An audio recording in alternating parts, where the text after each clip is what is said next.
Je pense qu'on a construit ça à nous deux et que mes parents étaient plus des soutiens que des fouteurs de pression. J'imagine à l'école quand le professeur dit « Et toi, ton papa, qu'est-ce qu'il fait ?»« Ah ben il est vigneron. »« Quoi, vigneron? Il habite en France ?» Quel âge as-tu? J'ai 16 ans. Et la petite sœur? 13. Et le grand frère? 18. Non, 17. Il attend impatiemment les 18. Hein?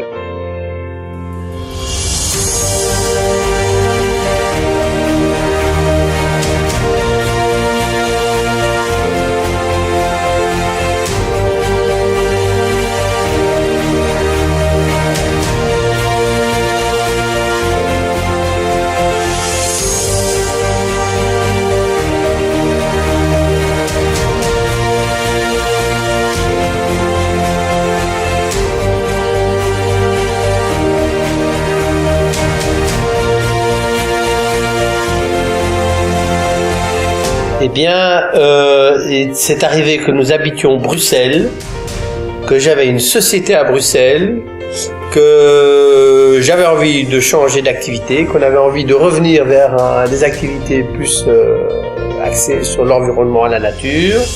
Donc on est venu habiter dans la région. Moi, j'étais femme au foyer, comme on dit. J'avais 3 petits-enfants qui sont très rapprochés, donc j'avais beaucoup de travail à la maison. On s'est rendu compte que le vin belge existait, qu'il était bon, pas tous, mais qu'il y avait des bons. C'est vrai qu'on avait pensé à reprendre un vignoble pour nos vieux jours en France, donc et puis on s'était dit on va peut-être pas attendre nos vieux jours et on va peut-être pas aller en France. Et voilà. Donc on n'habite pas au château actuellement, on habite à 5 km d'ici, et là on a un peu de terrain, et donc on s'est dit on va planter là. Et on a analysé les sols et on s'est rendu compte que c'était pas possible, que bon, c'était pas les terrains idéaux. Et donc Vanessa était pratiquement en larmes, tu te souviens? Oui, mon chéri. C'était terrible.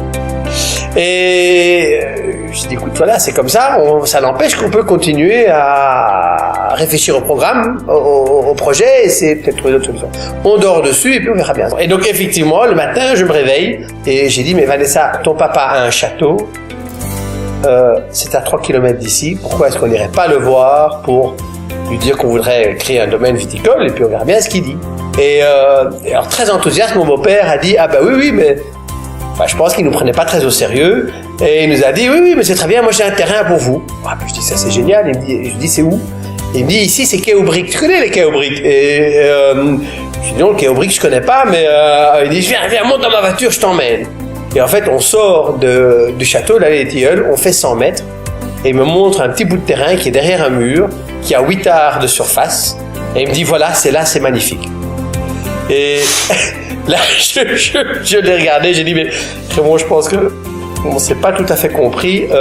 On a un projet pour un vrai domaine viticole, c'est-à-dire avec des surfaces conséquentes. Et donc, les 8 arts, bien que c'est très gentil à vous de nous le proposer, il nous faudra autre chose.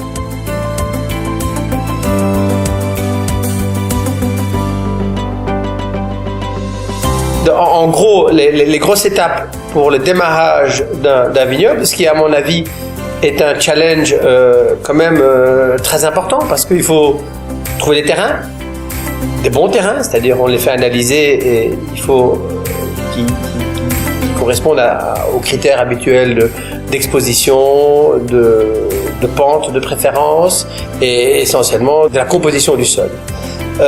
Ensuite, il faut faire le choix de cépage et ensuite on enchaîne sur la plantation, c'est-à-dire la préparation du terrain, la plantation des pieds de vigne, à savoir que chez nous, on a 4000 pieds de vigne par hectare. Voilà. Et en parallèle de ça, il faut mettre en place évidemment le chai. Vous voulez garder tout le côté traditionnel en implémentant toutes les avantages technologiques modernes qu'on a actuellement.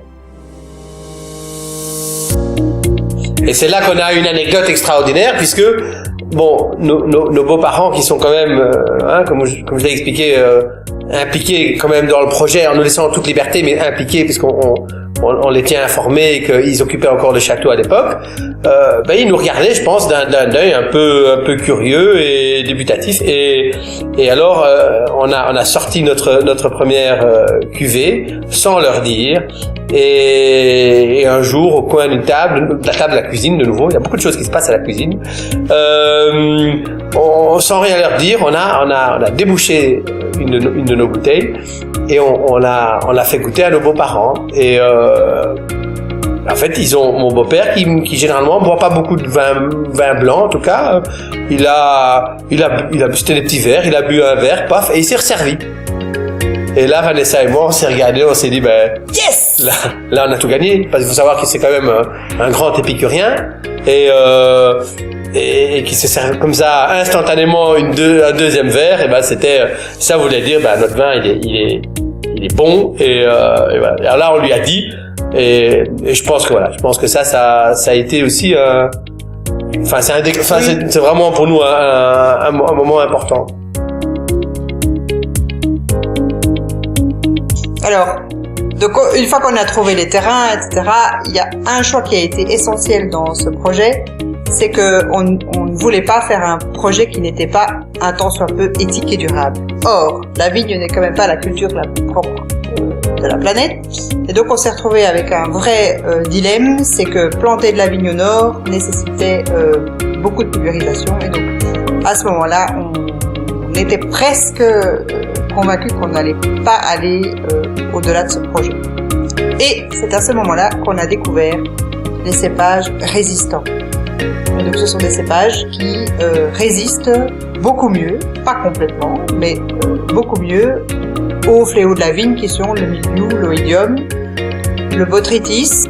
Et qui plus est, ces cépages sont nés en Allemagne, Suisse et Autriche et donc sont tout à fait adaptés à nos latitudes. Et puis ensuite, on est allé beaucoup plus loin, ayant trouvé des cépages qui nécessitaient presque plus de pulvérisation. Bien, on a décidé d'aller très loin au point de vue écologique, parce qu'on avait trouvé ces cépages-là d'abord, et ensuite parce que les terres sur lesquelles on a implanté nos vignes étaient vierges de tout. Donc, on a le devoir de garder cette pureté des sols.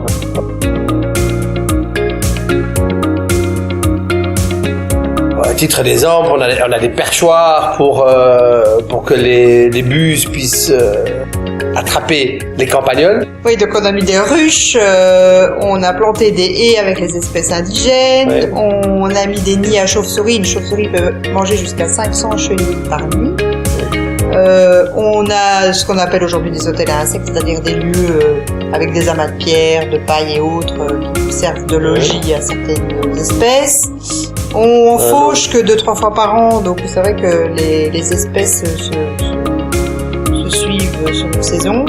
Ces différentes plantes ont des racines différentes qui se désintègrent, qui donnent naissance à des acariens différents. Donc voilà, donc c'est toutes des petites choses qu'on a mis en place et qui font que nos parcelles sont de véritables viviers écologiques avec une belle biodiversité. Et c'est une de nos plus grandes fiertés, je pense, d'être vraiment à la pointe à ce niveau-là.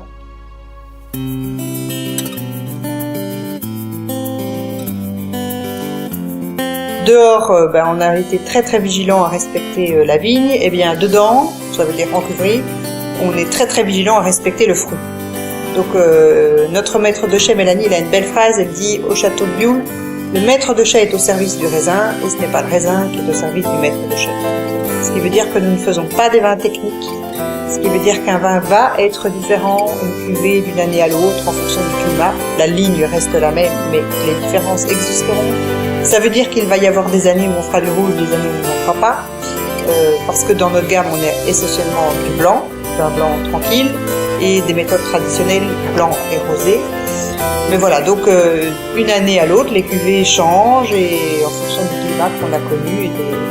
On est tout à fait en dehors des produits standardisés.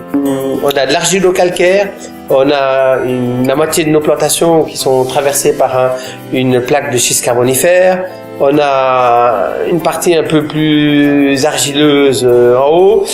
Voilà, les expositions sont différentes et donc toutes ces différentes parcelles qui portent un nom, des noms lieux-dits. Pour citer quelques-uns de nos vins, Mossia, eh bien ça vient de la parcelle du lieu-dit Mossia. Terre Charlot vient de notre parcelle Terre Charlot. Donc c'est un peu comme les Bourguignons, au fond. Un journaliste a dit un jour, au château de Bioul, ils mettent le Nord en bouteille, et je trouve que ça résume en une phrase Ouais. 2 heures de discours.